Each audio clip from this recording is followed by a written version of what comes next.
large. No, venti is 20. Danny. Yeah. Large is large.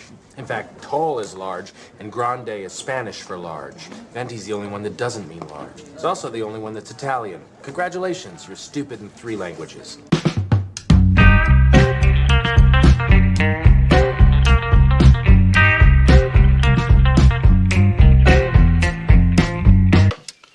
Honey, that's great coffee. It's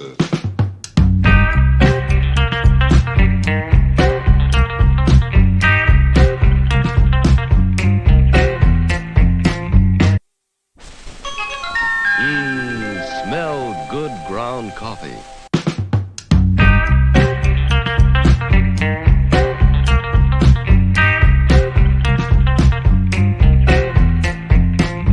Okay, buddy, what do you think of Wilkins coffee? I never tasted it. Now, what do you think of Wilkins? It's delicious.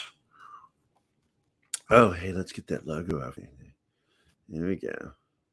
Hello, Internet. Yeah. Morning, guys. Welcome to the show that lasts as long as my cup of coffee or mug of coffee. Of course, always in charge of the chat is Martina Costa Santana. Hello, everybody. The guy, see, no accent. You see that, guys? I tell you all the time he's faking that accent.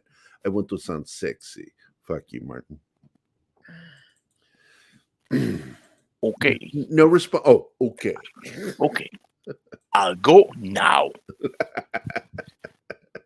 Or I'll stay. But only if I want to. Loki is here. Good morning, sir. Hey, Loki, if you want to drop in, I invite guests in at the bottom of the hour, so in about 27 minutes. Let me send you an invite. Invite to show, copy to clipboard, and then go. And what is this?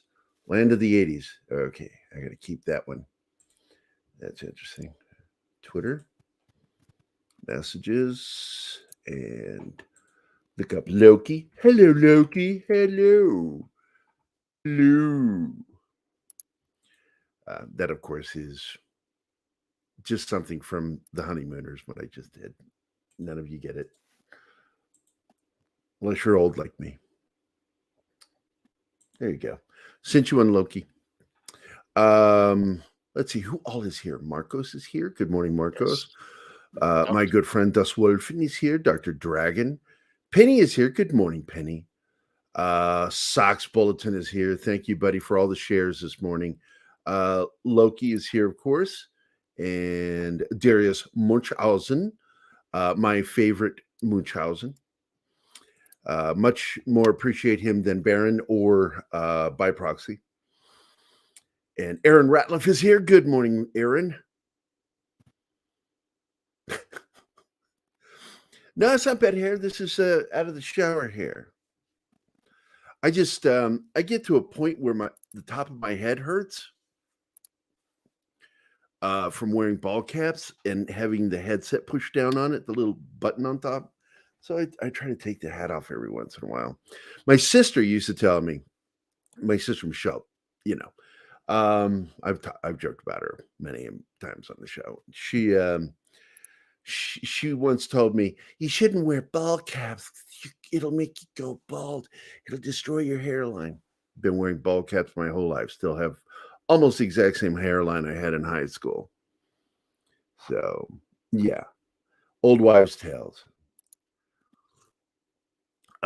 Peter Vickman Fansite, what's up? Hey, how about that fucking news with Ghostbusters? Man, I'm pretty stoked about that shit. What news about Ghostbusters?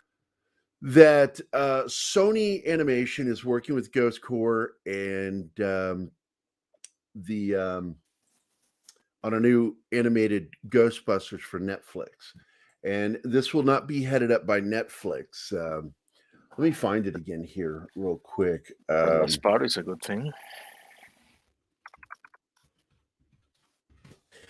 Yeah, here it is. Boom. I'll go ahead and pull it up here, share it with you guys. Share screen. Boom. Share screen.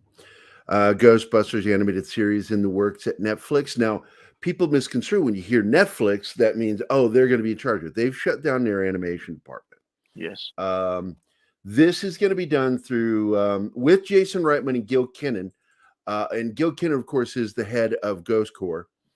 And Jason Reitman, of course, is the guy behind the latest Ghostbusters Afterlife. So I'm telling you, this is going to be good. Netflix seems to be learning or have learned its lesson. I don't know if they're going to do any executive shakeups like you just saw over at Disney. We'll be talking about that, as well as what Zaslav has been doing over at Warner. But Netflix has made it clear this is a for-profit company. Your politics don't make us money. So if you don't like what we're producing, go. And they did say that. They said you can leave. If you don't like it, leave. And they're trying all their bully tactics to try to push all these companies. But fact is, in the end, money wins. Money wins. So with the new Ghostbusters animated series, the important words here are Netflix. Netflix is just sort of like, it's going to be a silent partner in this. It'll have certain requests, but it's going to be completely up to Jason Reitman, Gil Kinnan, Sony, because it's their animation studio that's going to be doing this, as well as, Ghost Corps. Big name right there. Ghost Corps Incorporated. They have an agenda of their own to finally take off with the Ghostbusters brand, to finally really step out and get away from everything was always bottled in, and now they want to expand it a little bit. They want to create this universe because we know that Zedmore is running up in the film. He runs the corporation. And we're going to start seeing more characters, new blood, old blood. And I know that Dan Aykroyd and Bill Murray have agreed that 2 more films would be good. And at the end, the end of the second film, they both die. Hopefully a righteous death, sacrificing themselves to save the world or the other Ghostbusters. So, Gerry, do you have any idea what is going to happen with Arcane now that Netflix animation is out? I don't know. I look, and I want to go look because there might be some news on it. I'm not sure what Usa Fresh 94 is talking about because I wasn't saying anything like it's not about profit. It is absolutely about profit. But they are if you're saying that they're gaslighting themselves, the woke fuckers out there, the idiots, they are gaslighting themselves. They're trying to gaslight people, and it's bullshit. It's anti-capitalism. It's anti-corporate. And these companies need to remember they're corporates. They're corporations. Hey, guys, I'm fresh out of the shower. Hey, I'm about half an hour out. Easy tender sex, outstanding, Dennis. It's the best kind of sex is tender. Oh, you mean tender is in the website. I thought you meant tender, soft, gentle sex. But let me look up what's going on with Arcane.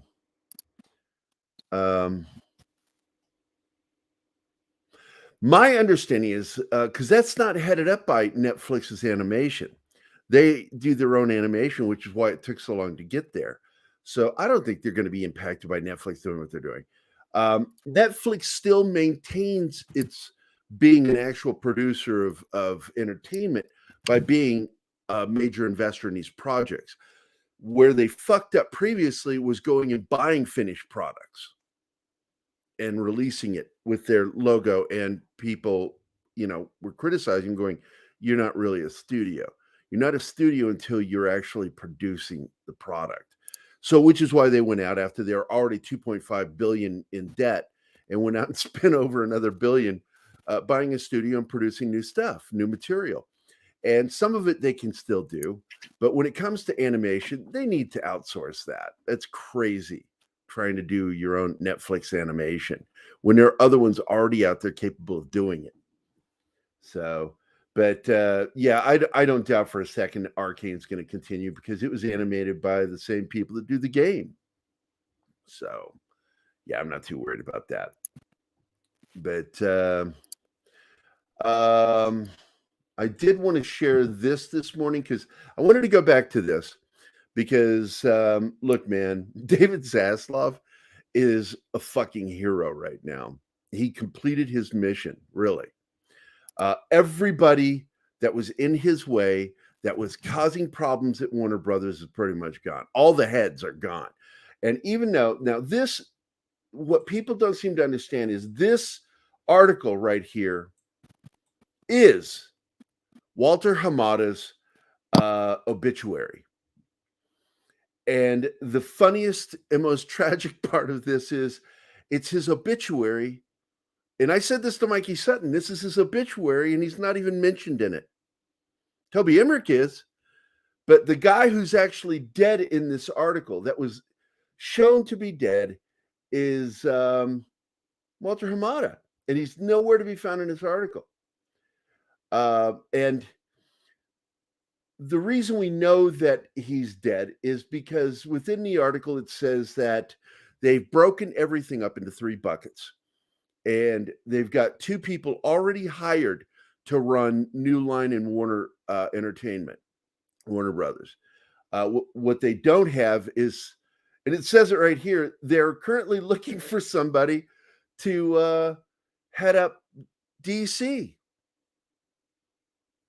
When they said that, they said, that's the end of Hamada. And they don't even mention him by name.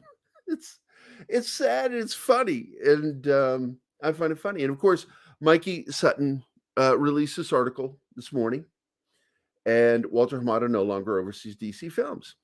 Written by Edwin Francisco and Mikey Sutton.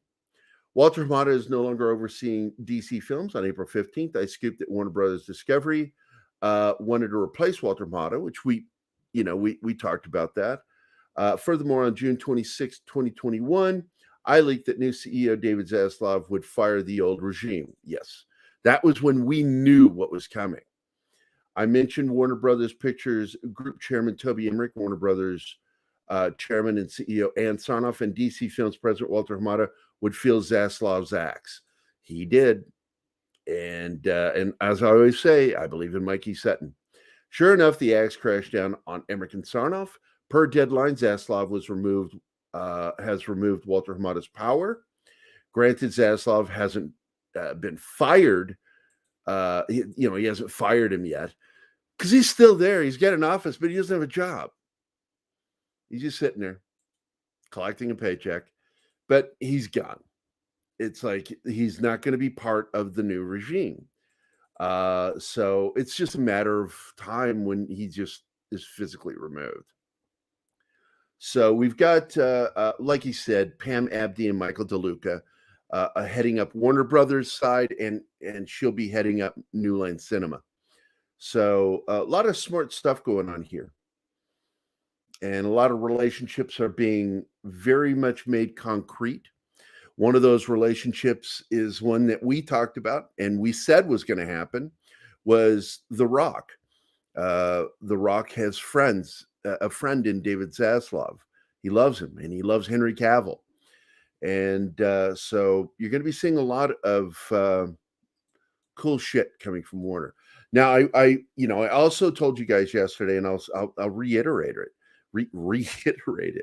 that look, you're still going to get some woke shit because Discovery is a moderately woke company. I mean, they put out a show this year about transvestites, cross-dressers. I don't care. I mean, good for them. If they've got viewership, they should do it. And that's the whole thing. And I tell you guys all the time, my problem with all this kind of entertainment, because everybody has a right to have shows they want to watch. Everybody. I don't care if you don't like it. I don't care if I don't like it. It's not important. But what's important is that you aren't oppressed in the process. And Netflix is notorious for doing that in the past by making people who don't want to weed through all of this LGBT whatever, especially religious people, Muslims, Christians, Jews, they don't want to weed through that. They don't. And Netflix intentionally did that, or people within Netflix did that. They made it to where you had to look at the shit that you don't want to look at. You don't want it in your life. People who are, whether you like it or not, are insulted by things that they consider to be evil or sinning. They don't want that thrown in their face. I don't think they would really, most of them wouldn't really care. They're more like me, where it's like, whatever freaks your doogie, man. Whatever freaks your doogie, whatever floats your boat, that's your thing. I just don't want it fucking thrown in my face all the time. And so we need to start making these platforms more user-friendly. So they're not. You can put filters on the kind of stuff you don't want to see on your fucking TV screen or computer screen. You have a right to that. Every human being has a right to not have to look at stuff they don't want to see. Could you imagine? I mean, this is what I always said sucked about New York City was back before it was gentrified. That was a porn district downtown. Fucking porn everywhere. They cleaned it up. Now it's all Disney and stuff like that. Is it better? Fuck yeah, it is. You can walk down the street with your fucking kid now. Some people don't like that. I don't give two shits. It's important to be able to walk places with your family and not feel visually oppressed by evil shit or things that you don't like, that you find offensive. So I want to turn back to the chat here. I want to say hi to everybody. There's a lot of people. Yes, good morning, right. everybody. Dr. Dragon, of course. Christopher Moonlight is here. Chris. The lovely Sherry. Good morning, Sherry. Wolverine 626 is here. I hope the acting of Peter Rice from Disney is the start of good things to come. Look, man, he was a woke motherfucker. We need to see the exact same thing with Victoria Alonso. She is absolutely the driving force between everything that's rotten at Marvel, including on Disney Plus. If you see woke ass shit, it's a little bit Feige. It is mostly Victoria Alonso. And when he leaves, which will be in the next, anywhere between now and 5 years from now, he's going to leave. He will leave once he gets everything set. The problem is who's taking over. As it stands right now, Victoria Alonso is. When he steps down, she steps in. And remember, she's the one who wanted to take the word men out of X-Men. So, yeah, batshit crazy. And I did want to point out that his removal may be a good step in the right direction for getting rid of woke people at Disney. But I have no faith in Bob Chapek to do the right thing. I really don't. He's proven to be like, say one thing and then turn right around and do something fucking idiotic that's bad for business. He has hurt business. Bob Iger has hurt business. Kathleen Kennedy has killed the business. She is probably the single greatest murderer of entertainment I've ever seen. She's like a Demolition Man. She kills conversation when she walks into the room. That's Kathleen Kennedy, man. Das Wolfen says you can tell that the red wouldn't. Yeah. Look, man, it really has. And you know what? Fuck it. I'm going to play it real quick here, guys. This is that video I made for your entertainment. Let's see. Here it is.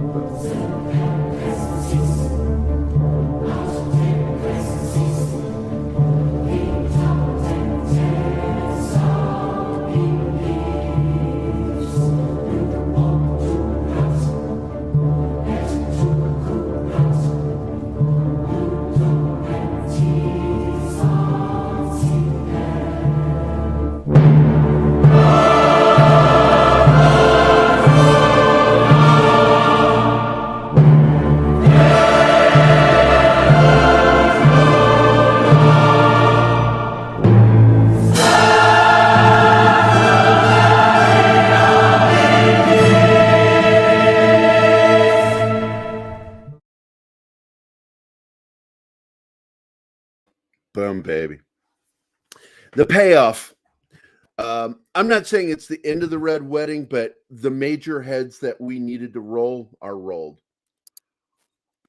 Walter Hamada, with that Deadline article yesterday, got to read his own obituary, and I know it fucking hurt his feelings that his name wasn't even fucking mentioned. Could you imagine it being skipped in your own fucking obituary? That's fucking hilarious, man. Gerry, do you think that Chapek did yesterday firing Exec? Yeah, Pete, mastermind behind the fake walkout. Look, man, there's a price for these people. I'm telling people, and I know others are preaching this too, is that Pablo Hidalgo is going to be paying a price. I do believe that Kathleen Kennedy is going to throw him under the bus for everything that's gone wrong with Disney, Star Wars. You watch. Before she leaves, she will throw him under the bus. It will happen. Hidalgo is to blame for a lot of the stuff, but Kathleen Kennedy deserves 90% of that blame. Just mowing the lawn. Well, of course. Now, when you say mowing the lawn, are you referring to shaving your pubes? Because you are green, Flora. Just saying. Is that like code talk for cleaning up downstairs? I'm asking for a friend. Hold on, I was reading it. It was a response to Mr. Oh, yeah, okay. Everyone was aboard before the initial project got axed, but they said Bill didn't like the scripts. They had to basically force them into 2016 when it. Oh yeah, no, I know what led to 2016, but I also know where it went awry with 2016 because 2016 should have been a better film, and I directly blame Fake, however you want to pronounce his fucking name. I know how I want to pronounce it. Don't. I won't, but I know how I want to pronounce it. So let's see, private chat. Yes, we have waiting in the wings right now. Comic Relief Crusader. He'll be dropping in here in a few minutes, and I invited some other friends, but I don't know if Steven's going to be here because I think he's still streaming right now. Let's go take a look what Steven's doing. I wanted to share this. This is really cool. I am not a fan of the movie Octopussy. This is known to all my Bond friends, including Keith. But I do like this poster.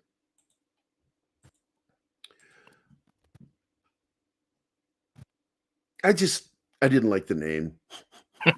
Look, man, it's like even as a kid, I'm sitting there going, "Look, man, you already had a character with the name Pussy, Pushy galore, and then you do Octopussy. It's like, come on, man. That was false advertising. I know I'm doing my Biden impression. Come on, man. But I like the theme song, and it had some really fun action in it. But I don't know, so hokey. It was my problem with the Roger Moore years is it got hokier and hokier, and I preferred the more serious, thuggish Bond like Sean Connery, and Daniel Craig in his first two films was that character, but then it started getting goofy, and there's nothing worse than when James Bond becomes Minnie Mouse and gets fucking goofy. You're the one doing it. You're the pervert. I just noticed. That's all. So, yeah, the news feed. I like going through my news feed in the morning. Always some fun stuff. I try to avoid. Yeah, this is crazy though. I saw gas prices as high as $9 a gallon in the United States, man. Nothing to brag about. And anybody trying to say it's a good economy is not paying attention. Monkey G was in the house. Again, I say this. I used to be a fan of Kevin Smith. Something happened to him when he did that show with the dude from Heroes on AMC after his comic book show. He did that show, and something happened to him. He got he got a direct connection with J.J. Abrams, and he became a complete fucking tool. He really did. He sold us out to get close to J.J. And it's not working well for him. He's lost a lot of his fans because of it. So, thank God he survived his heart attack. I'm so happy for him. But when it comes to the stuff he gives us, fuck Kevin Smith. I have Hey, no Gerry, interest. Yeah, man. that is a Penny has a very nice suggestion. Oh, I was driving, so I heard the music, but it would have been cool if you could have read the words in the Vincent Price type voice. Driving for the blind. Yeah, I'll do that next time. That indoor park looks fucking cool. One thing I've never done that I've always wanted to do is go to a wave pool. Always wanted to do that. Oh, that looks fucking badass. Content. I liked the latest episode of Orville. What I really like about the current iteration, and I'll go to my profile for this, is it's leaving a lot of the comedy at the door. It's starting to take itself more seriously, and I like that. And you don't have to excite me. You don't have to be adventurous. Just tell me a good story. And I'm telling you, man. And here's his stream, by the way. Live Battlefield 2042. He started 47 minutes ago, so he's not going to show up today. He's gaming right now. So I hope you're having fun, Steven. Love you, buddy. And of course, Sox showed that someone else is going to be talking about this shit this morning. But this is, I wrote Orville, Season 3, Episode 2, Shadow Realms was fantastic. This is what TV sci-fi should be. The Krill allows the Planetary Union access to their space, then gives the Orville crew a warning that demons live beyond them because they're a religious species. And they believe in their God and all this stuff, and very zealot-like. And they warn them they're demons that live beyond this mysterious region of space they wish to explore. And they do. They go in there. And what I liked about it, I knew immediately something was up because that is clearly designed to look like what many web spiders look like when they're waiting for prey. That's how they're actually sitting in their web, with their front legs forward and their, the grabber arms, and the same thing with their back. That looks like a spider. And I noticed it immediately. And of course, the episode is about a spider species. And it was good. That was fun. I thought this was funny because, it's like, hey, there are these things. What should I do? Maybe put my face right up to it. I thought that was silly. But it's classic sci-fi because, they're curious creatures, humans. And we want to know, what the fuck is that? And I wrote, Captain, I think I should get close with my face. I'm sure I'll be okay. Gerry, fun fucking episode. We have a super chat. Oh, hey, hello, Mr. Tickle Trunk. Of course, I've already said hi to you. $2 super chat, Octopussy or 8-arm vagina. They chose well. That's a good one. I'm just, I don't know what it is about Roger Moore, because he was great in Live and Let Die.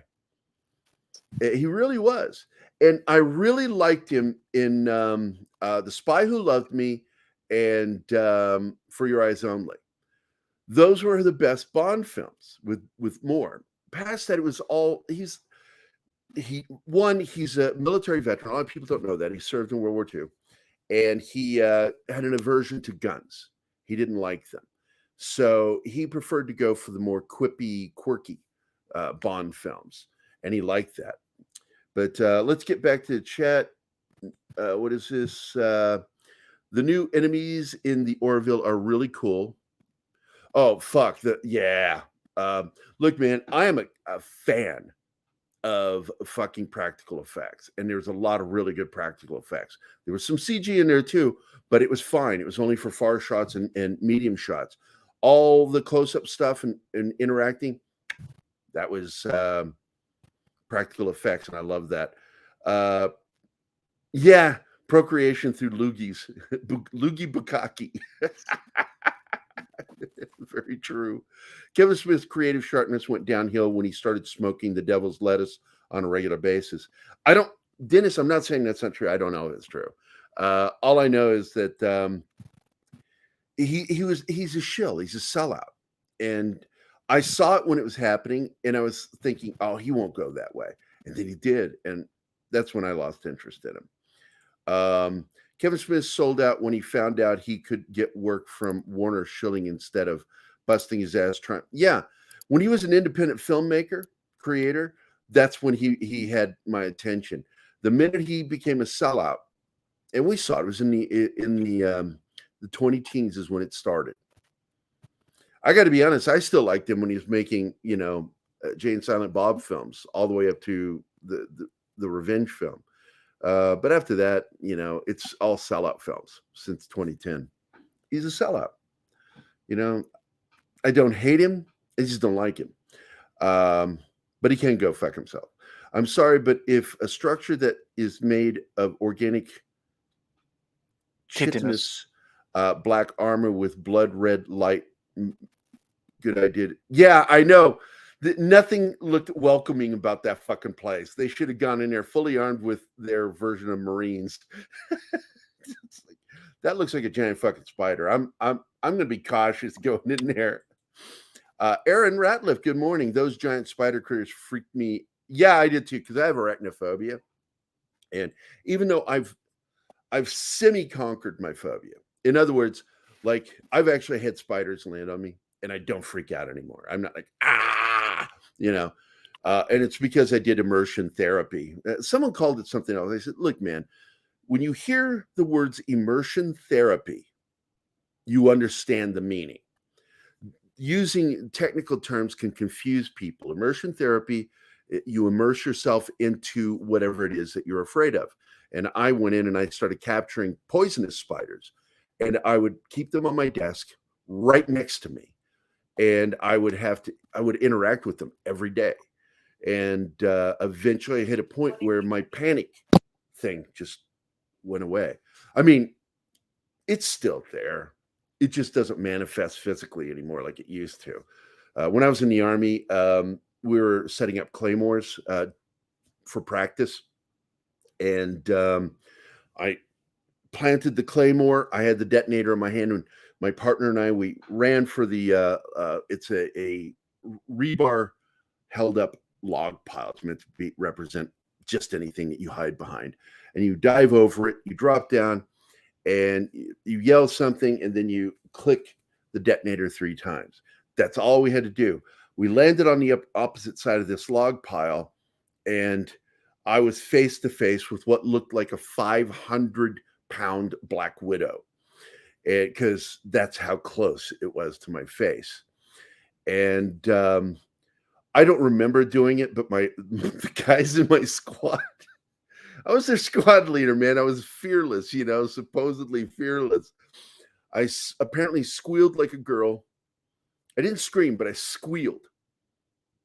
And threw the detonator at the Black Widow and scrambled backwards, flipped and scrambled backwards away from it in a panic. And everybody started laughing, but they came over, and there was this life and death moment. What are we going to do? I don't know, man. They debated. Should we kill it? Should we set it free? This is its environment. This is our training range. That was the fight. We need to protect other people. They're going to be coming here. We should get rid of it. Finally, this one black dude in my squad just got up quietly, walked over and kicked it against the tree and smashed it and popped very loudly against this tree. And he just turned and looked at us and he goes, "Let's go." And I'm like, I fucking like that guy. Real Weight Nation, good morning, buddy. And thank you, man. Well, it's nowhere near Casino's length, but my problem is his hair perfectly lays back. Mine, since high school, wants to get in my face like that, and it drives me crazy. It's one of the reasons why I wear ball caps, to keep my hair back out of my face. Gerry. So what's that? Grunge Gerry. Definitely not. I'm not a grunger.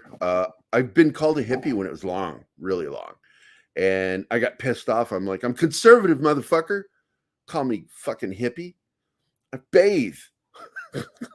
I grew up around hippies. I fucking know what they're like. They're gross. They should have gone in with hazmat suits. Well, I got to be honest. They should have gone in with suits, period. The environment suits. So it's just, look, it's still good sci-fi. I mean, look, man, we fans of Star Trek, we've seen them go into environments that they shouldn't have been unsuited, but budgets, all that shit, I don't know what makes those mistakes. It's hard to criticize it. But I would think that going in a new environment would have been like that. But I'm going to go ahead because we're already 8 minutes late. So I'm going to bring on one of our guests. So far, get back on camera. There you go. Hello from Canada. The Canadian are taking over. I got my Tim Hortons coffee and my moose hat. Did you eat some beaver this morning? No, it got away. Got away. Damn it. I look. You see the hold pun on. there. Go back to that one. Go back to Real Wade Nation's comment. I had a mullet once in the 80s.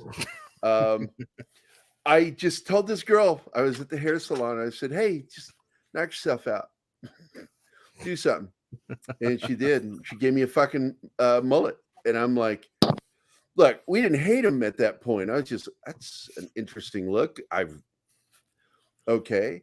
I had a spiked top, short side, and long back. And I was just like, Then like 35 years later, I'm like, oh, thank God I have no photos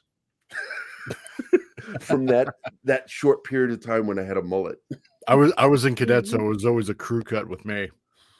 Yeah, I didn't get a crew cut. Well, I never had a crew cut, but I got in basic training, you'll see these movies, Stripes and shit like that. Get off me. No, my dog. No, fuck off. No, fuck off. She's looking at me like, but why? But I love you. She does. She hears me talking and she gets excited. And so no. I just push no. If you can see what she's doing right now, God damn yes, Gerry. Yes. Let's put a poll up. Aw. No, I will never do this is the closest you'll get to it right here. So let's see, where are we? But it's for Camel Spider, dude. Monkey Jeeves. I can tell you right now from personal experience. That freaked me out the first time I saw when I was in Riyadh, and I woke up because we weren't in a building at one point. We were out in a big shelter, and there's a bunch of us living in this big shelter. And I woke up, fucking camel spiders on my buddy's chest. Oh, sweet Jesus! And I actually considered at one point loading up. And shoot it off his chest. I was gonna get like really low and just shoot it right off. But I'm like, oh aliens. Man, I will get kicked out of the army for that shit. Because that's how my panic thing goes. I could do it. I could do it. In my head, I'm going, yeah, you could totally do it. Then, of course, sanity kicks in and goes, dude. So what do? I'm an asshole. I took my boot and I fucking smashed it onto his chest. No, dude, I'm bruise on his chest. I'm the same way with spiders. Like, I don't mind the little ones, but the big ass ones, oh frig, forget it. The big ones don't bother me. Honestly, they really don't. And I'm going to tell you, the camel spider is not as big as they try to make them out. That one photo where the monster spider picture that went around was actually two of them pinching each other. They're very aggressive spiders, especially with each other. Still, though, damn. Shake that hair. All right, man. There you go. Living wild. So that's wonderful. Thought roaches crossbreeding. I got to tell you, man, those are some freaky looking creatures. Yeah, the minute I saw the ship, I knew it was going to be spiders.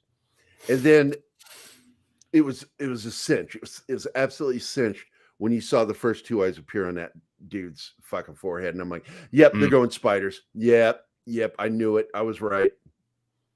There was a Butch Gerry. Never. It was a good episode. You got an invitation. What was that? It was a good episode. Yeah, it was. I've got some people over there. I couldn't help it. I love Justin Orme, but I took a little shit on him today. And he said that he thought it was slow and boring. I said, why? Because it actually told a story instead of a bunch of the silly, fun hijinks. You know what I actually liked about it is one thing that I actually really liked about it. Hey, Kyle, in like next gen, generally they would almost always find a way to solve said problem, medically speaking, with like, I don't know, like some sort of alien contaminant that gets in somebody's body, blah, blah, blah, blah, blah. But not this time, right?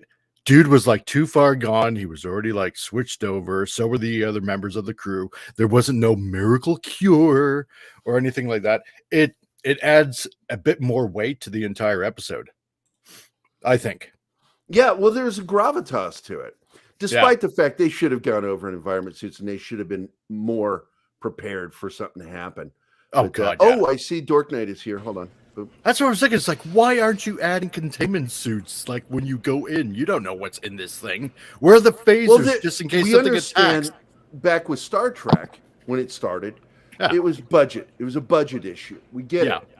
But by now... You talking about Orville right now? Yeah, Orville. Yeah. I find it stupid when you go into a new environment because the first thing that goes out of my mind, like when you see somebody like take their helmet off, it's like, did you run a system, a complete environment check for pathogens? Yeah, exactly.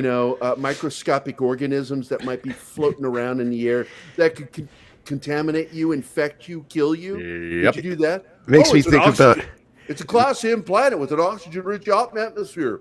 Chunk it right off, and I'm like, I'm sorry. Oh, really? Good enough. Let's go in. It makes me think of Galaxy Quest. He's like, is there air out there? Do you even know? And he holds his breath for the guy. Yeah, I know. That was funny. They do things in shows and in films that just annoy the crap out of me. That goes against any actual laws of science as far as how you actually approach things. And I think because Ridley Scott really set the bar high for sci-fi horror with Alien back in 1979. And in that film, he established that even when you do the right thing, even when you do the smart thing, you're still probably going to die. And that I like that because people weren't doing stupid shit when they died. The only character, Brett, has that death. But the fact is, he's got no fucking idea how dangerous this fucking thing is. Yeah. It's small. He figures he can step on it. He has no idea that it goes through a metamorphosis into this giant fucking xenomorph. Even though I wouldn't have gone off by myself to go look for that goddamn Jones's cat. Fucking Jones, man. I would have killed that cat. Couldn't find it. Sorry, man. I love not here, too, man. Oh well. But in a situation like that, fuck that cat, But Brett's the only one who has a semi-stupid death, but his was out of ignorance, rather than stupidity. The rest of them, once they understand what's going on, they immediately take up arms and they try to find a way to hunt this thing and defend themselves, and that's it. Prometheus, fuck, man, you got a guy that deals with alien life forms. Sees something that's got teeth, looks snake-like, and what does he do? He wants to fucking handle it. Yeah. Nope. Just stupid. The guy who is the map guy. Now, agreed, I love irony. The guy who is generating the maps of the place gets lost is a funny idea, but not the way they did it. It was moronic the way they did it. Yeah. So I had so many problems. The other problem is every single person except for Idris Elba's character and his crew died a moronic death. They all died for being stupid. They were every single one of them, if you were to replace what they died from with leaving the gas nozzle in the car and driving off, That's the death they had. That's how stupid Yeah. it was. It makes you wonder how Idris these Elba guys are selected. and his crew have a noble death. They're the only ones. Nothing pisses me off more than seeing somebody running away from something in a straight line as it's coming at them. Nobody thinks in a movie for some reason, no writer or Ridley Scott thinks, bank left, bank right. You know, let's get the fuck out of the way of this thing. Not keep trying to run away from something that's moving faster than me. I can't outrun. You can't outrun an explosion, Rambo. You can't outrun a bullet. You know, fuck, man. You definitely can't outrun a giant, trillion-ton fucking spaceship that's rolling at you like a horseshoe. Chuck Norris could. You know, so Ridley Scott broke his own rules that he established with Alien in 79. Broke his own fucking rules. This is why I question his rationality. Now, I'm depressed that they canceled his fucking show on HBO. It was one of the best sci-fi shows on television. And they canceled it. It was a family event. He worked with his kids on this show. Well, what's that show? I forget the name of it now. I'm not. If I don't have. Oh, it in you front mean of me. Raised by Wolves? Yeah, fucking love that show. Cancelled? Yeah, it was. Season 2 was kind of odd. Weird. It was weird. It was. But I see where they're going with it. There's this cross between sci-fi and religion, and they're making this into the biblical origin story. Yeah, it's kind of weird. I Great did want to see symbolism. where it was going to go. Yeah, but it's kind of a shame. Real Wade Nation, I'm not going to fucking watch it because I know for a fact they don't handle that girl that let the dinosaurs loose, because she's a villain for what she did. She's a horrible character. She's evil. When I say horrible, I mean she's evil. She's a clone that lacks empathy for humans, and she released this on the planet knowing that they were going to do what they're going to do, meaning she had to have been aware they're going to kill. And so therefore, the way I said the movie should have ended is with either a dinosaur eating her, killed, hoisted on her own petard, or Chris Pratt should have spun around and shot her. Nah, the dino was the right way because of irony. Either one, I would have been fine with, because Chris Pratt should have realized what she was doing. And she's not really a fucking human. No, she's human. No, she's not. She's a clone with no empathy. She's a sociopath. She has no soul. Genetically, No soul. Genetically is human. Yeah, that doesn't carry weight in film. When you know a character is a sociopath, it's okay to fucking rid the world of her. And apparently, the science, I just found out last night, Monkey Jeebus told me a little bit, that she's apparently going around with laser tags and laser tagging dinos. I don't know what she's doing, but he said it was like a laser for laser pointer. I'm like, well, that's not what laser aiming devices works like. In fact, it's invisible to the human eye, the lasers that are used, and they're called intermittent lasers because they constantly are blinking because of the fact that most targets that they're targeting are moving targets. So therefore, it can't do a constant thing because it could lose. But by being intermittent with the tracking system, it tracks it and keeps updating the target, or either the ship that's going to be firing stuff, artillery, or planes that are going to be firing at it. And so it's constantly updating, constantly. And I'm really shocked because I love Colin Trevorrow. I really do. But he really fucking screwed the pooch with the last Jurassic World. I had so many fucking plot problems and story problems with that film. And then, let's do a sequel. And we're not going to fix or resolve any of those fucking problems that we created. We're just going to keep going. Yeah, I still haven't even seen that second one. Don't do it. Yeah. Save yourself the time. Yeah. I only watch it to see people getting eaten. I want to go ahead because we didn't really get into it. I wanted to go into this real quick. Share screen. Boom. Hello. The shocking Disney shakeup. Why exactly was Peter Rice ousted? And we know the major reason why is he was one of the people that brought around that big fucking walkout. And I think Chapek knows that. And this was payback for stabbing him in the back. You know, you just don't fucking do that.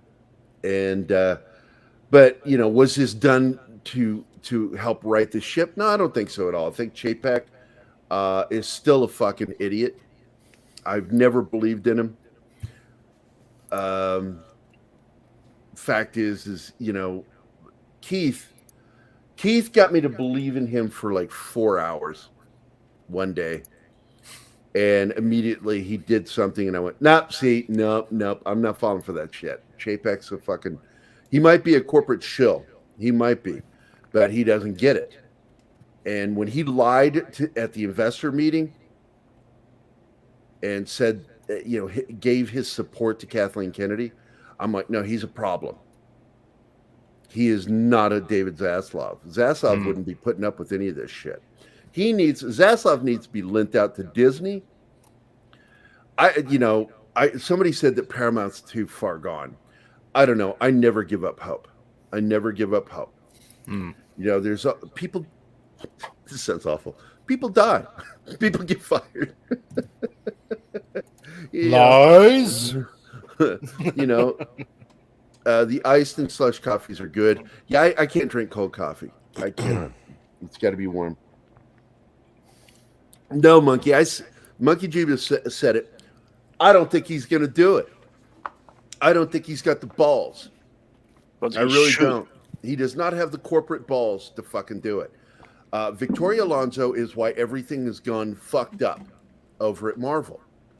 Every single thing that massive numbers of fans have hated with Marvel, guess whose signature's on that? Yeah. So we all say, you know, and even I've said, you know, Feige needs to go. But the problem is, when Feige goes, she takes over. This guy, I'm reading this thing.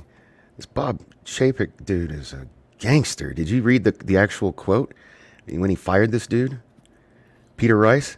He says you're not a good fit, and so Rice was like, well, why am I not a good fit? And then the dude's like, now's not the time, and then dismissed him.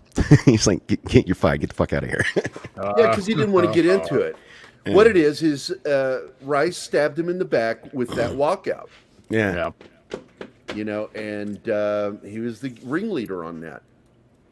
Now, Chapek understands there's a problem at Disney, and that's filtered into everything. It's in Marvel. It's a disease. Yeah. Woke is a disease, and they've allowed woke people to get into management and hire more woke people. So now they're all over the fucking place. It's almost like those spiders in the Orville. You know, spreading, doing destruction, doing damage. And I don't know at this point if Chapek feels capable of fixing what's going on here. Because he's only got a couple months left, right, on his contract? Yeah, his contract's not for very long. Yeah. Kathleen Kennedy has a longer contract than Bob Chapek, even though she should have been gone already. Bob Iger is somebody that's been brought up to step back in. But did he learn from his mistakes? I don't think it'll happen. I'm worried. You know, Alan Horn is a person that really any company would benefit from. Any company would benefit from him. And if they were to bring in someone like Alan Horn, we could see the ship riding itself over there. Paramount at this point is completely fucked. Sherry Redstone was the only person I thought, and Keith and I believed religiously in her, because she wanted Star Trek back in one piece and wanted it to be classic again. But then she walked into a fucking contract that she couldn't figure out how to break with Kurtzman.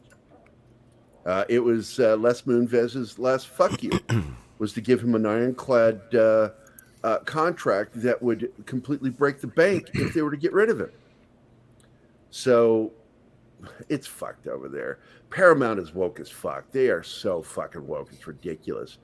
I almost think them incapable of producing good entertainment, but we still got some good stuff over there. You know, I mean, they're the producers of Top Gun, Mission Impossible.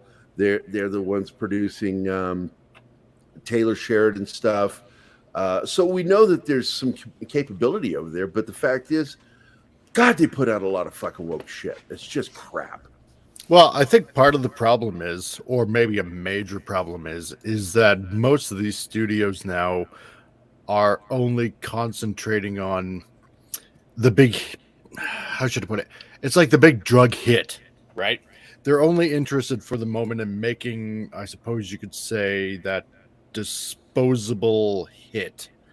They're not banking on a movie to be, you know, like Star Wars, for example, right? It constantly, before the new trilogy came out, it was like a constant moneymaker, always raking in bucks one way or another, right? And this is what most of these studios aren't thinking of now, right? They're only just thinking of that disposable movie entertainment. They're not factoring in a long-term goal for a new or existing property. Well, yeah, exactly. Hey, Peter Vinkman's comment there. Would you toss that up? No, he's absolutely using his weight to alter canon. And the problem is, and I keep telling people, canon is what we say is canon. CBS, Paramount can say what's canon all they want to. We're the ones who accept it or don't. And they keep forgetting that. Same thing with Doctor Who. And I see that, who was it said something about Doctor Who? There it is, Wolverine. Wolverine said Doctor Who is majorly screwed. Now here, I'm going to share this with you guys. Share screen. Boom, boom, bam. Now this is who was hired to be the new Doctor Who right there. This guy, Toby Stephens. He was hired and he had already shot the transformation scene. Yeah. And BBC threw some weight in there. And he got fired and he got hired to be our new doctor. And then on top of that, they rebooted Rose by hiring a trans actor to take up the new role with the name Rose. And I just got to tell you, yeah, they just lost any of the fandom that was going to come back because of Russell T Davies.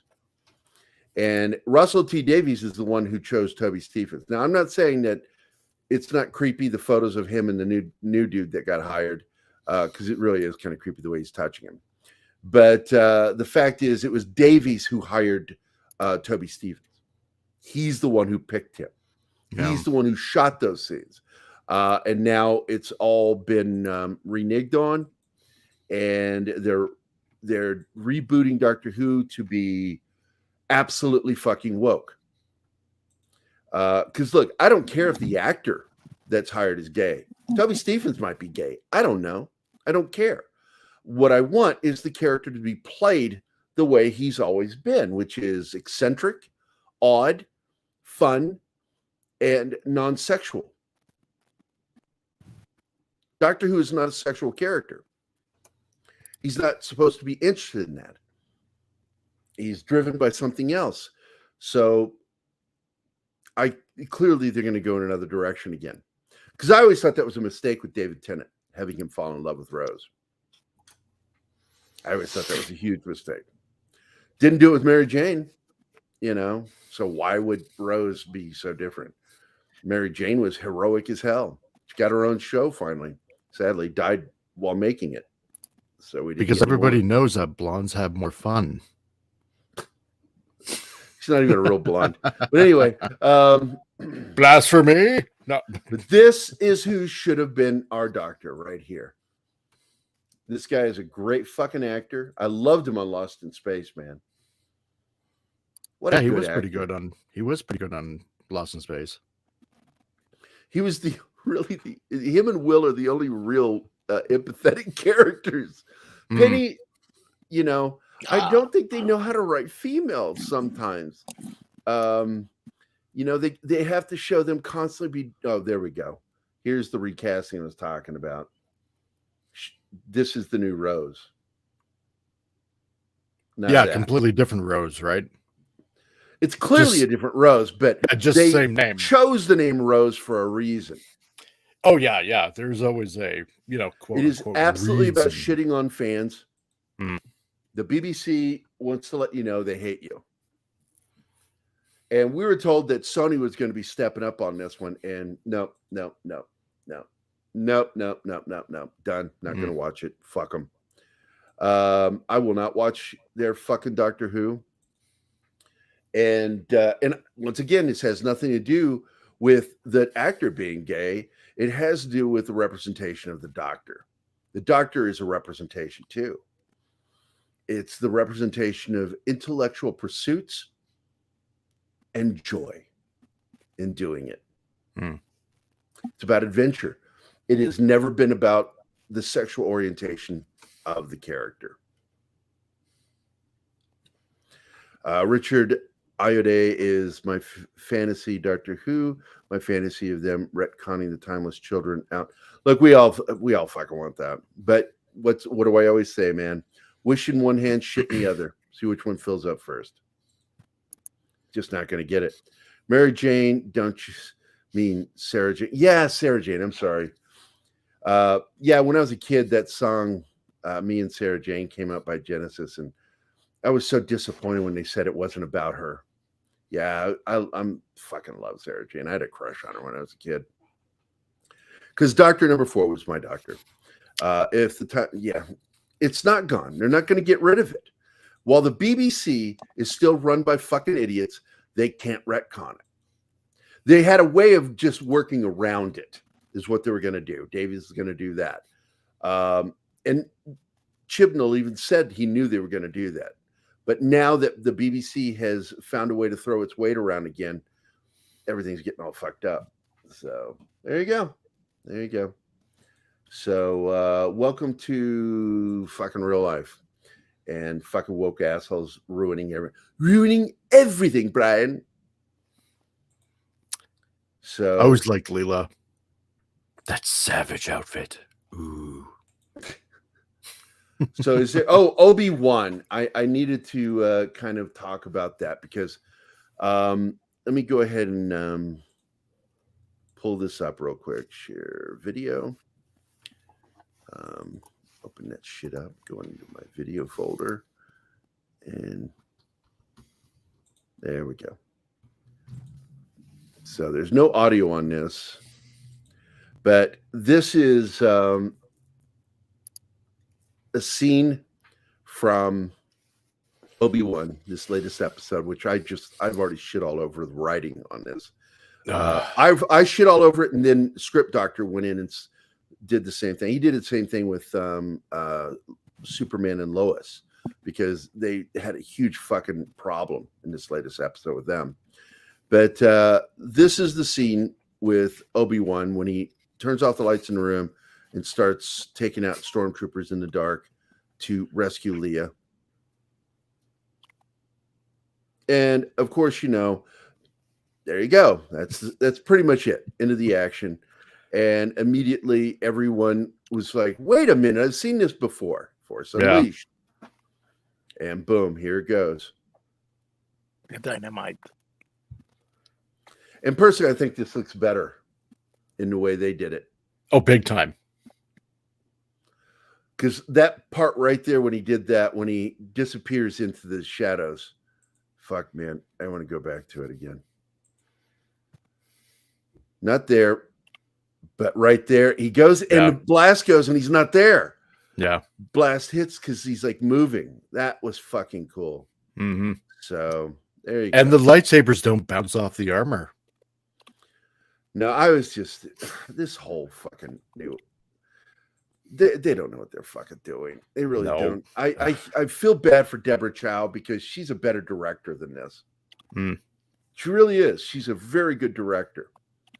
You saw her work on Mandalorian. She's really good. Yeah. her cinematography is pretty good. Yeah, but the episode with the fucking he takes out 6 stormtroopers, 5 were great.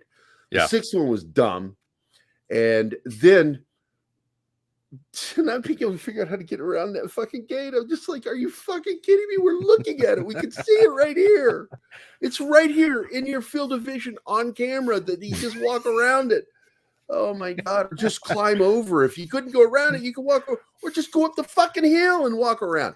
You know, oh my God. Can't walk in 3 dimensions. Yeah, Impossible. And then we get a carrier approaching, and you see 3 fucking stormtroopers chest to head up above the fucking thing. Yeah. He could shoot at any moment and just take them out right there. But did you notice? Okay. He has no problem submitting to like 3 male stormtroopers, right? He takes them all on. But the 3 that show up after that, female. Oh no, I got to surrender. Yeah, exactly. Now I'm going to tell you something, Dennis. Watch Sony pull out if this show tanks because of what the BBC has done. Oh God, yeah. They will absolutely just shut it down. They'll cancel it. And you watch. And the BBC, I think, is kind of wanting that. I think they want that. I think they want it to be a failure. So there you go. Yeah, because I think Sony just knows now with, the total fan service that we got from Ghostbusters and then Spider-Man and, yada, yada, yada.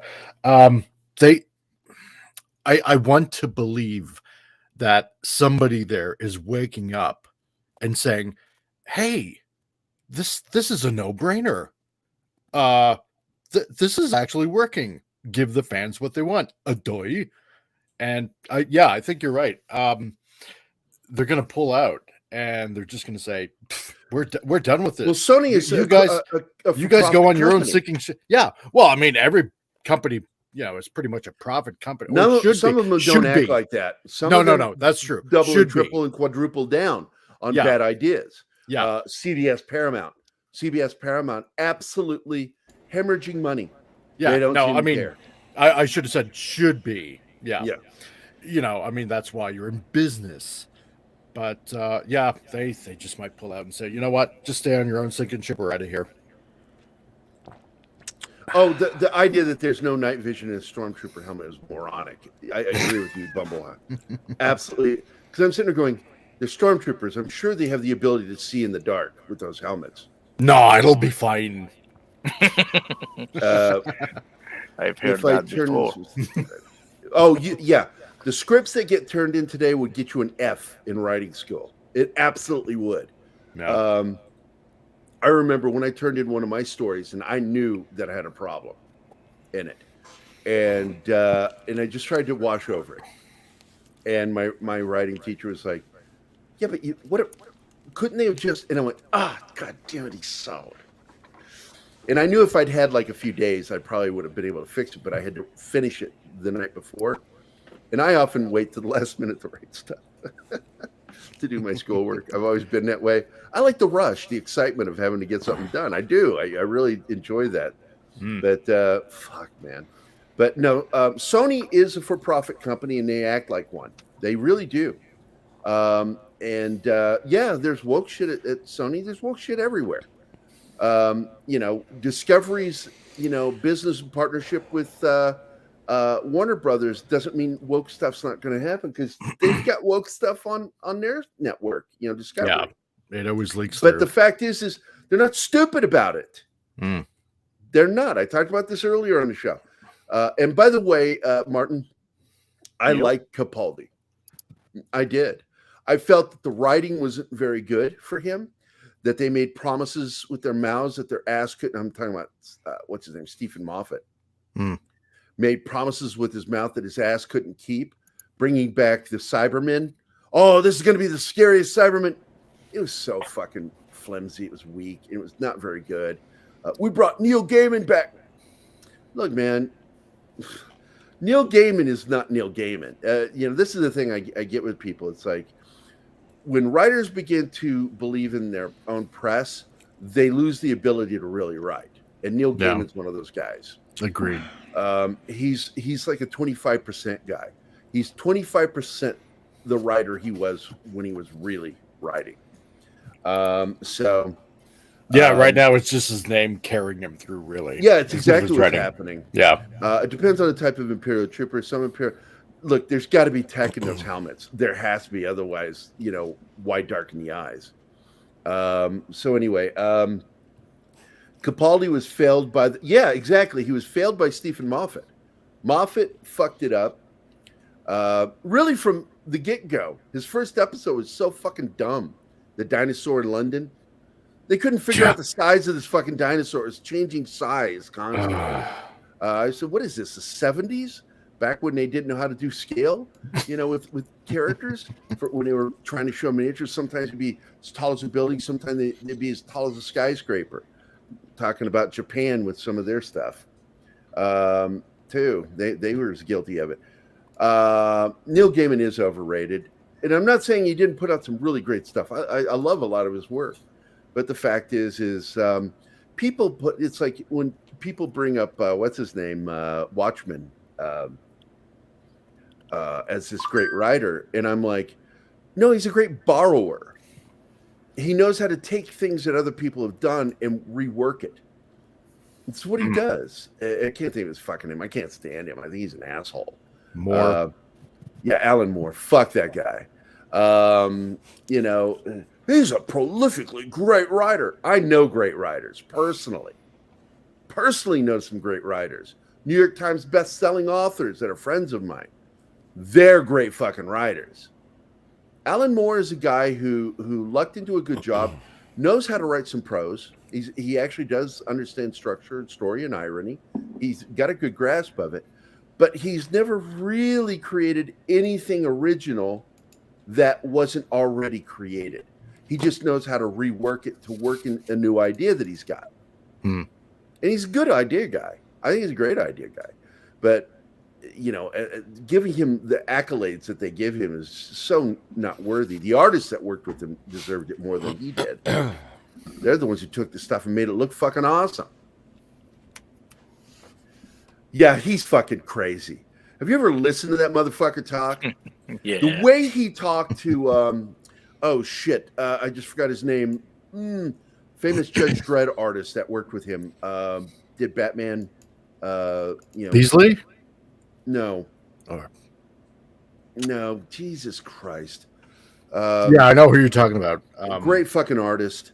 Yeah. The way he talked, Alan Moore talked to him, told him, "You're welcome," when he let him have his percentage. Said it in a very sardonic way. Not friendly at all.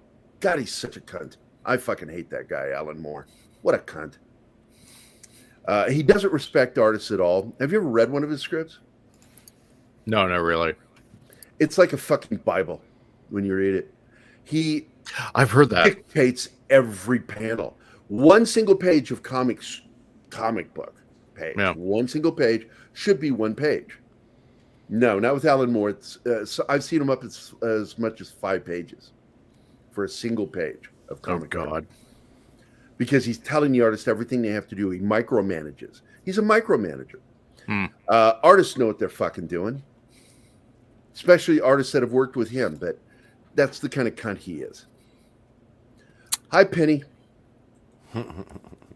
You got to the store. Okay. Hey, wait a minute. What did Daniel say? Or did it say kind of the way Huey Bell believes? Yeah, I made fun of him, man, because I did it back when I was still in shape, and I would have fucking fought him. I'd have kicked his ass.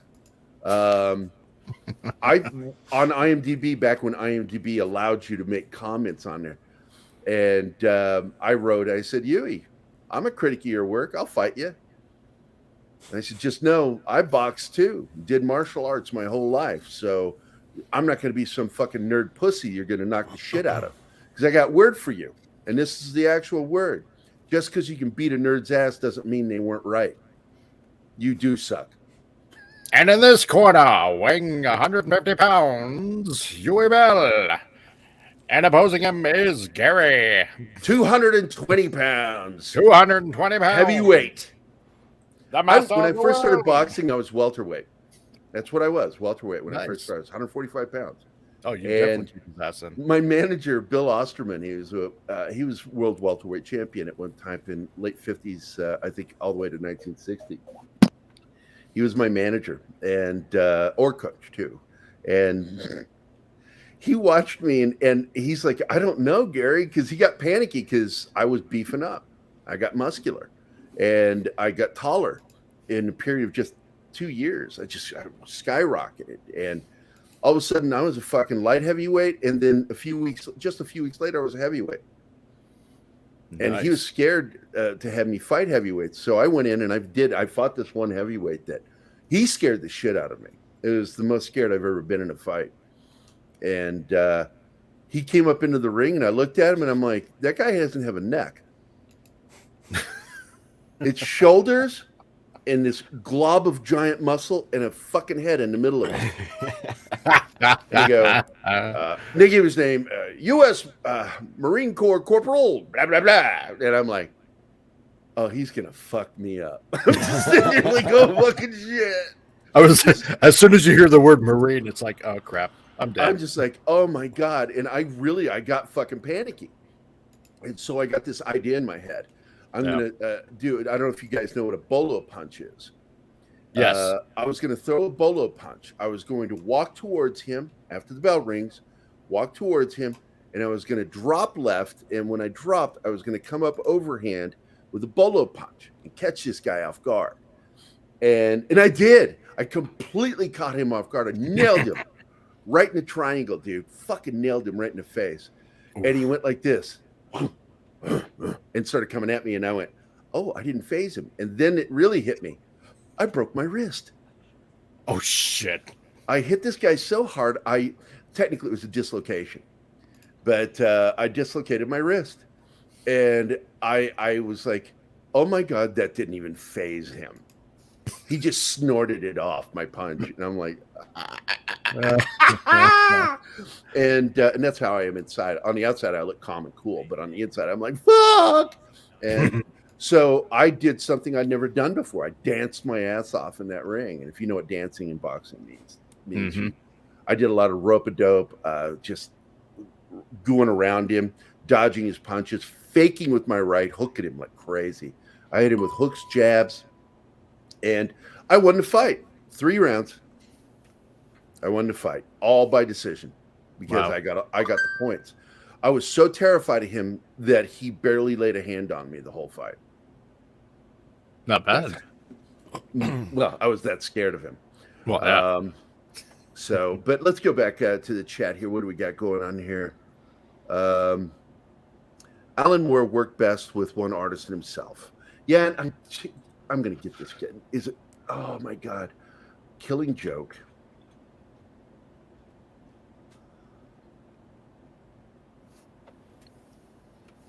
Oh, that's the band. I don't give a shit about the band.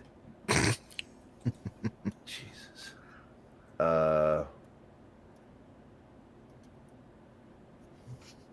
Brian Boland. Yes. I love his fucking artwork. And just an amazing artist. God, I love that guy. Still alive, too. Still working. I wonder what he's doing now. I'm looking to see, actually. UK career. Because he was with the early days, 2000 AD, which is where Judge Dredd started, Judge Death and all that. Yeah.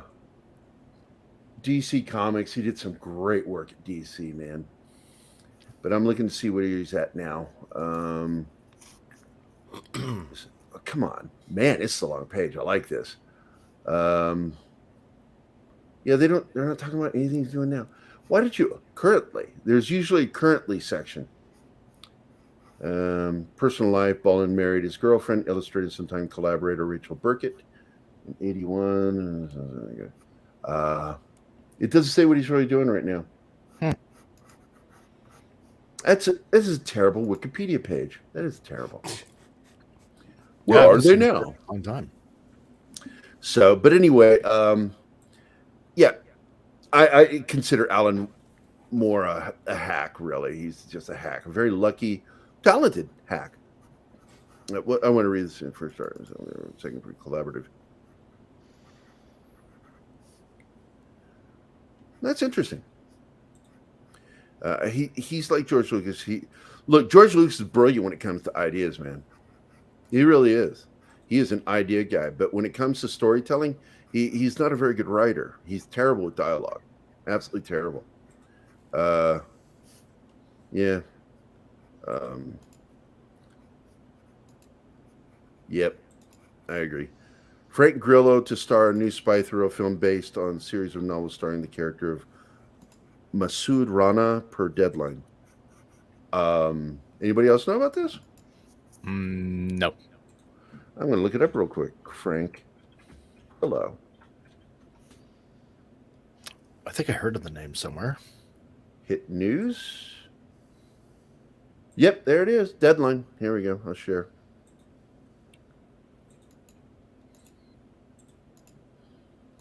Frank Grillo to star in action movie MR9, filming to begin imminently in the U.S.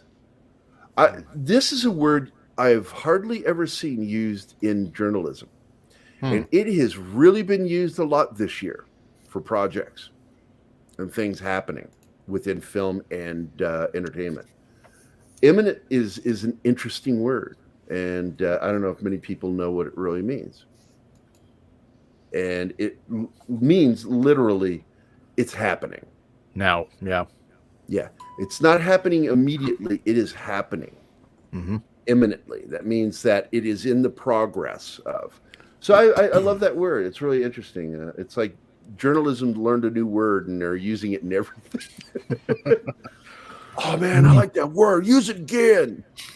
We some more intellectual. So Mikey used it recently. He says the changing of the guard or something is imminent. And I was like, that was the first time I saw somebody use it this year. And I'm like, that is neat because I do a lot of reading. And that is a word that just sort of popped up in the last month. And it's, I don't know. Maybe Hollywood is getting smarter. Yeah, at least journalists might be. I don't know. Deadline is still, they're all shills in my opinion. Film Threat is the last, existing film magazine that's not bought out. No. That's why I love Chris Gore, Fuck, man, I've been reading that magazine since it started. Great fucking magazine. So, nothing new in the news. You guys got anything you want to add to the show before we end? I just made it over 300 subs. Woo! That's nice. Yeah. 8 of them are me. 8 of them are There me. you go. Thank you, bot. No, I run Josh Becker's official YouTube. I run another YouTube channel for Pop Culture Minefield. I run my art channel. I run my music channel. Yep. And so I have all these channels. And so it's sort of like what I say about having famous friends. What's the point of having famous friends if I don't get to have them on my show? Oh, there you go. Yeah. So what's the point of having all those channels if I don't use them for good? I love you To help so support much. my friends. There we go. Yeah, I know. You and I, we've started this new bromance thing. I know. We got all gay on Twitter. We did, yes. There was a lot of sloppiness. It was very moist. But I'm mad right now. Moist. Oh, here's some good news. The boys have been renewed for season 4. That's pretty cool. Watched. I kind of knew that was going to happen. I still haven't watched the new season. I started. I haven't and either. haven't. But here's what's going to happen. I want to cover Orville, the boys, and what's the other new one? Stranger Things. I've watched the first 3 of The Boys so far this new season. I've only started the first episode. And I stopped because I wanted to make this clear and talk with Steve that he wants to do this every week on our show, Shit Talk. Right. I want to review these shows, if either one episode at a time or 2 episodes per episode that we do. because I really want to kind of dig into them because we're getting some good entertainment. I loved Stranger Things 4. I'm enjoying the shit out of the Orville. Yeah. It's starting to act more like Star Trek now, but it's also mixed in Battlestar Galactica because they now have fighters. We're going to see that. They would not introduce it if they weren't going to use it. We're seeing a little more action, a lot less comedy. Yeah, they're really finding their footing, I find. Well, this is because it's too late. CBS Paramount had their chance to stop them. Yeah. As a parody show, when it's really not a parody, it's its own thing. And now they don't have to do the excess comedy. Now they can just do straightforward. I mean, it's still going to be funny here and there because you got actors that are good at comedy in it. Yeah. But damn, man, it's its own Star Trek and Battlestar all rolled into one. I love it. It is. Speaking of Star Trek, did you see the latest Strange New Worlds episode? Which was the latest? No, I haven't. No. Okay. It's Anson Mount, mounts a lady. I don't know. I was trying to be clever about it, but no. He has he runs into like an old fling. What's a lady?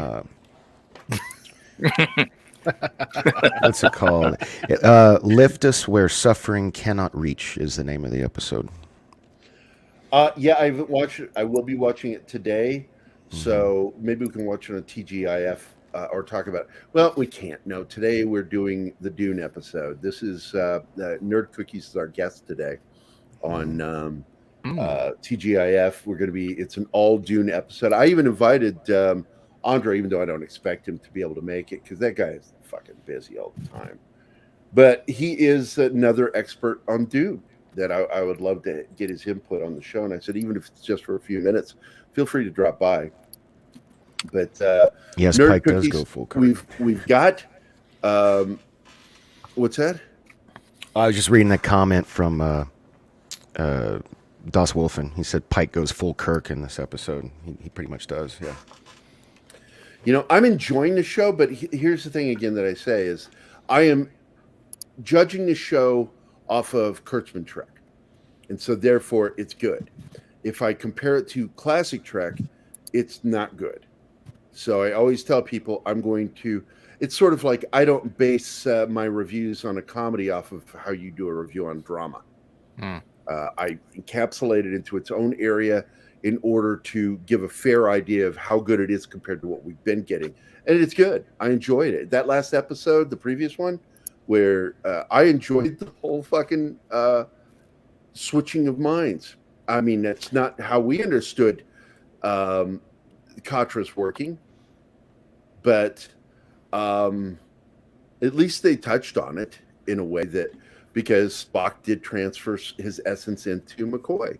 So, but what happened here is they did a complete switch, which is not how Star Trek said it worked previously. It was giving your essence, part of your spirit of who you are, putting it into that other person. So I like that. Gilkman is here. Hi, buddy. I would say the head of Warner Brothers isn't victorious because they still have the Ezra Miller problem ongoing. No. Look, they are victorious. They're victorious in getting rid of the problems. And Ezra is no longer going to ever do anything with Warner Brothers, and I doubt I suspect his career is over. I don't see him surviving this career-wise. Oh, go back. I wanted to address this completely. The Flash problem is still a Hamada, Emmerich, and Sarnoff problem. He fired those people, but he stuck with it. It's a $200 million film. What does he do with it? He came close to, and I'm telling you, people, it really did happen. He shelved it at one point. He's like, fuck it. But the fact is Michael Keaton, this was Michael Keaton's next big thing. And Michael Keaton is pissed if this film gets shelved. So the problem really is addressing Michael Keaton. And I think that's an easy solution.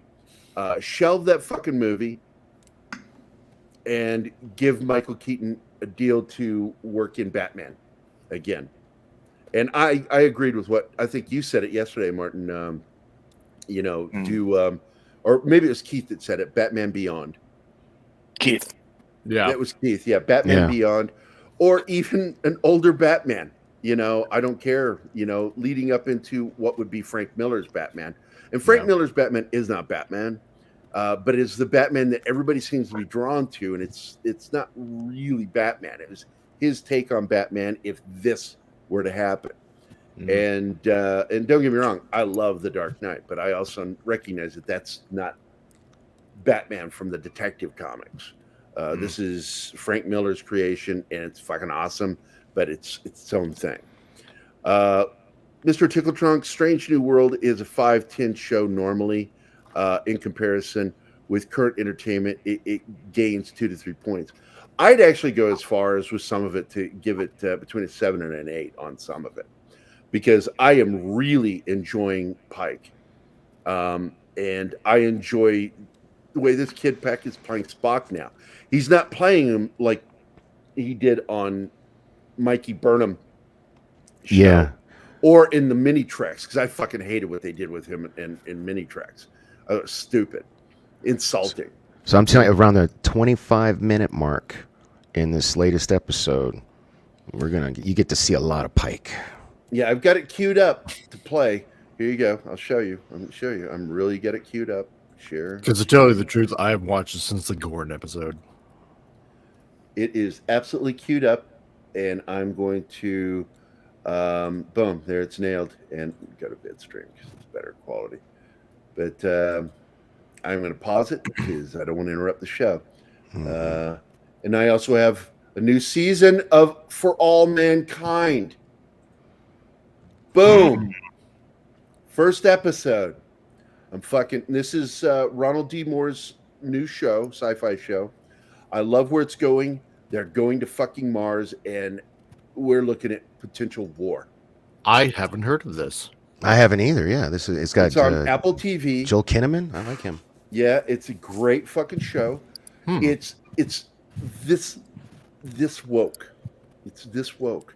The reason why I like Ronald D. Moore's handling of the woke stuff is because he puts it in real world environments and in real world situations, right? How people would really act in those situations.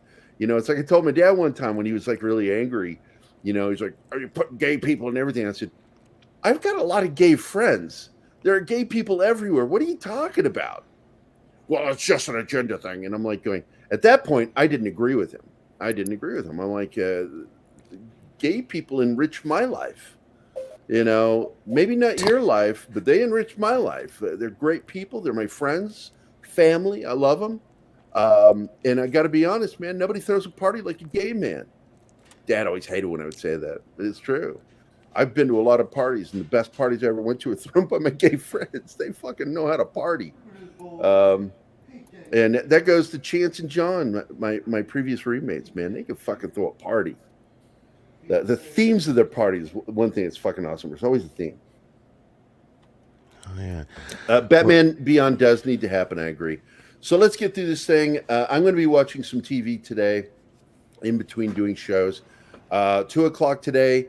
I hope everybody joins us. This is our Dune episode of TGIF. We got Nerd Cookies coming on. I love her. She's so awesome. Man, she knows her shit. And I'm hoping Andre might drop by, but you never know if he's going to make it. You just don't. That guy is one of the busiest fuckers I know, outside of Tom and then me, because I'm always working on multiple books at once. I want all of the woke out. You can wish in one hand, shit in the other. I'm just telling you, woke is here to stay. It's woke has been around for a long time. I mean, shit. Perry Mason, made in the late 1950s, early 60s, was woke. They did something nobody had ever done before. They had a female judge, a regular, that would appear as one of the judges that he had to appear before. Nobody was doing that, and TV has always pushed to be slightly progressive about society and equality and all that stuff. And that's all That is the birthplace of woke. The problem with current woke is it's heavy-handed and it's very unfriendly. Whereas when they did stuff previously, it was done in a friendly way. Now they push and point fingers. Primary example of that shit is Winter Soldier and the Falcon. Oh, that ending when he was basically, instead of pointing a finger at himself, we can do better, he points at everybody else in the audience, you can do better. And it's like, you know what? Fuck off with that. Until you're ready to come to the table and be a part of it and take some blame for everything, then you're not interested in growth. My friend and former boss went to Chicago to elope with her wife because it wasn't legal everywhere yet. Now I'm wondering if I would have been invited to a real wedding. Look, my son got married to John, and they had to go to Maryland because in Virginia it wasn't legal. Yeah, my brother and his husband got married in Canada. This was a long time ago, though. They've been a long time ago. Did they get out? Oh my God! I hope they got out. That would have been in Nova Scotia way back when. Look, man, Dennis Miller said it best, and I agree wholeheartedly with him. He says, man, I support gay marriage. Churches shouldn't be forced to do anything they don't want to do. The separation of church and state says that. But at the same time, civil ceremonies in churches that do accept it, they should be allowed to get married because, look, man, I want everybody to be miserable equally with me. And Lord knows that if you want good television, it's gay divorce court. Dennis Miller, man, fucking nailing it. I want to thank Dork Knight for being here, man. I want to thank Comic Relief Crusader. And, of course, my chat manager, Martina Costa Santana. I want to thank him. And, hey, do we have the list yet? Where's the list? I need the list. So I can say thank you to everybody, Martin. Oh, you didn't compile it yet, did you? Gasp. There it is. You got it. All right, I want to take this moment to thank Aaron Ratliff, Brightest Day, Bumblehide, who had a great comment, Christopher Moonlight Productions, who's a good friend of mine, Chris, Darius Munchausen, my favorite Munchausen. I love Darius far more than I like Baron or by proxy. Das Wolfen. Das Wolfen, would you like to touch my monkey? Deleted Scenes was here. Steve was here. Oh, crap. Dennis McCullough, who's always awesome. Y'all are awesome. I single you guys up. The fact is, you guys are a great chat. Don't call me Wave. I love that name. Dr. Dragon was here. Floral from Under the Rock, a good friend of ours. Kylock was here, a good friend. Care about you, buddy. Loki's Mornings of Mischief, great guy. Didn't take my invite, so fuck you, Loki. No. I love Loki. Magitech Mags was here. Marcos. Monkey Jeebus, one of my two favorite monkeys. Mr. Tickle Trunk, who is just absolutely, I think, a show isn't a show without Mr. Tickle Trunk in the chat. It would be weird to me not to have him. Osa Fresh 94, Parrot Head, Penny J, Dark Knight's mom, and Real Wade Nation was here. Good to see you, my friend. Sox Bulletins, the single hardest working sharer on Facebook, Twitter. Man, he shares the shit out of shows. If you have a show and he knows you, he's sharing your show. So you thank that guy. Sox, you're a great dude, man. The Comic Relief Crusader, I don't know. He's okay. The Gilk Man was here. Love you, buddy. The lovely Sherry. And I always say it that way. Sherry. And then the Peter Venkman fan site was, Sherry. Sherry, come home tonight. Whoa. But Peter Venkman fan site is here for you, my friend, as always. Hey, where do these stairs go? They go up. There you go. Thank you, Captain Obvious. Yeah, and and I want, of course, who was it that gave us the chat? Who was that, Martin? Ooh. The super chat, was that Darius? Darius. There we go, Darius. This one's for you. It's one of my favorites. I like you. You have balls. I like balls.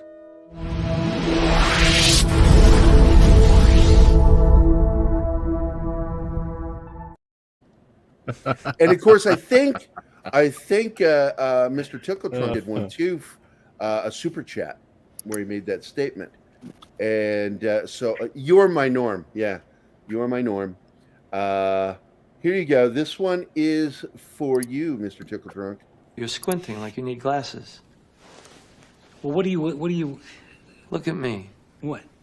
What I'm thinking is, you're mine. I fucking own you. But what I'm not doing is feeling one way or another about it. You see, you're not a person to me. You're an entry in my book. That's all. You're just a guy who owes me money. I thought that when people are so lovely and put money, and that would be the single shittiest fucking thing to say to them. And so I'm like, I gotta fucking put that on the show. I fucking love that scene. And if you've never seen that fucking movie, Get Shorty, fucking go get it now. It is really one of the best movies of the 90s. Look who's arriving now. Awesome one. You finally showed up. Thanks for being here, man. We're ending the show. Dude. Scale that shit back all at the beginning. Watch it. Yeah, Tickle Truck loved it too. There you go. So you can expect me to be playing that a lot whenever you guys do super chats and shit.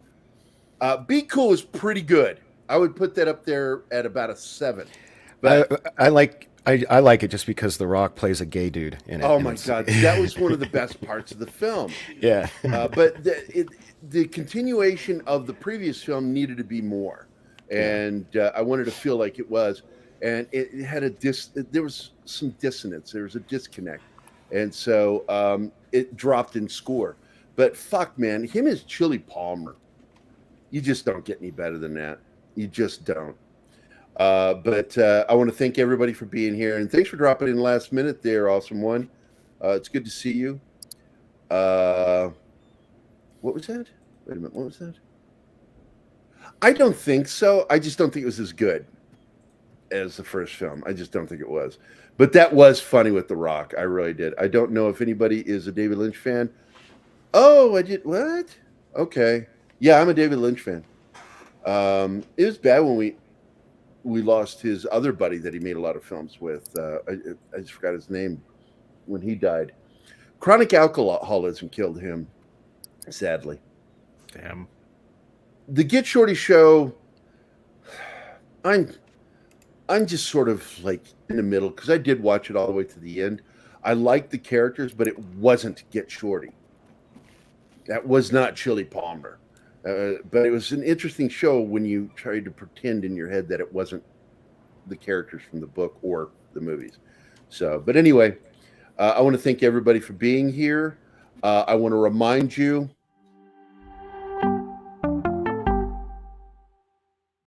CBS doesn't care. Paramount CBS is nearly a lost cause. Some people are saying it is a lost cause. I still hold out hope that Warner Brothers or AT&T starts lending David Zaslav out to other studios to fix shit. Man, I can always go for beef jerky, dude. That shit's good. I practically lived on that shit back in the 70s and the early 80s. But it's been a fun show. It's fun. Thanks for showing up, guys. Dork, you've been really quiet. Sorry. Don't fucking apologize. Don't pull a Canadian. In fact, I was wondering if you were even here at one point. I'm like, man, he's not said a fucking thing. Dorcas being our Corbin Dallas of today. But hey, Comic Relief, what are you doing today? What am I doing today, Lou? I know I'm a dick. I'll kill you. It doesn't matter. What? Hey, man, if you're up to it, showing up. if you can handle parliamentary process with our show, if we got room, you want to jump in, let me know. We're going to be talking Dune today. Are you into Dune? Dune. Do you like the new Dune or the old one? I like both. Spice. I was okay with the TV miniseries on Sci-Fi. I was okay with it. That's the only one I It's didn't still catch. my favorite. I have to be honest with it because I didn't like the casting. I didn't like the way they did certain things. I did like they showed the relationship between Jessica and the Baron. All right. That she is a daughter. The one last year, I really did like. It was really well done, I thought, and because it is the best adaptation we're probably ever going to get in our lifetime. It is. The TV miniseries or the TV show, I hear it comes close. Very close. That's only what I've heard, but only because I've never seen it before. So I'm only. It came close, but the problem was it really was a TV miniseries. The second miniseries have had more.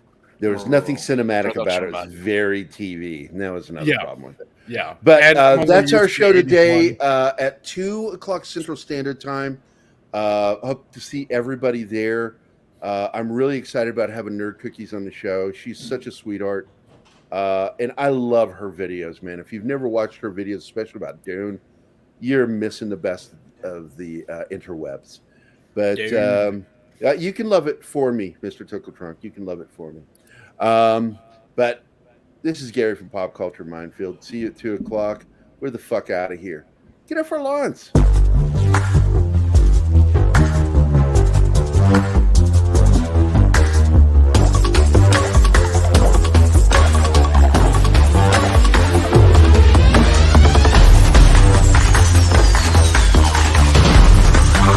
Hey guys, don't forget to like, subscribe, and hey, please leave a comment down below. You guys have been doing so great.